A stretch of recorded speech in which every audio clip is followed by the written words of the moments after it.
Our football analyst, David Lauterbach, inside the CitrusTV studios. Thank you, David, for joining us. Thanks for having me. Now, Syracuse is coming back from their home away from home MetLife Stadium, playing number 8 Notre Dame.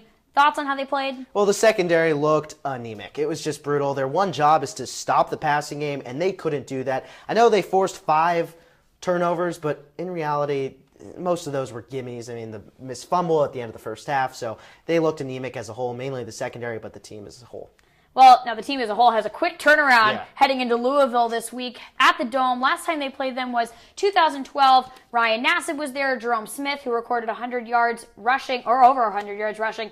Chances that this team this year will win against Louisville this weekend? Well, I'm going to pin it at a whopping 44%, and I'm not doing that because of Ernie Davis, Floyd Little, Jim Brown, and the history behind the 44. I'm doing that because Louisville has a 56 pass completion percentage this year. 56 plus 44, if you can do math like me, is 100. So that's why I'm going to put it at 44%, because Louisville has a great passing game. SU has a bad secondary, and it needs to be able to stop that passing game to win here. So I'll put it at 44%.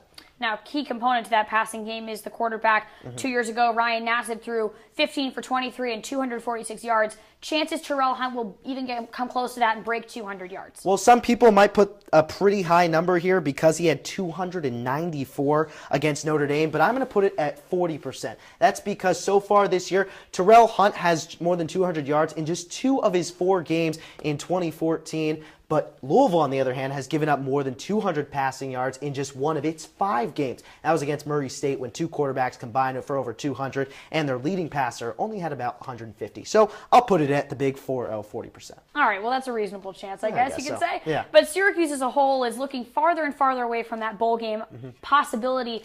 Chances that, you know, if you look at this road to the bowl game sheet, we're looking at what in the future for Syracuse, chances that they're going to make that bowl game? Well, this is going to be the highest percentage I give on this segment. I'm going to give it a whopping 50%. SU has 8 games left this season. 8. They need to win 4 of them. They have 4 very winnable games. If you look at NC State, Wake Forest, BC, and Pitt, they also have 4 very losable games, one of them being Florida State because someone decided to make that homecoming this year. So I'm going to put it at 50%. All they got to do, go 500 the rest of their season like they've been so far, and SU's in a bowl game. Well, that's really statistically mapped out. I'm pretty impressed with that, actually. So thank you, David, for breaking that down with us.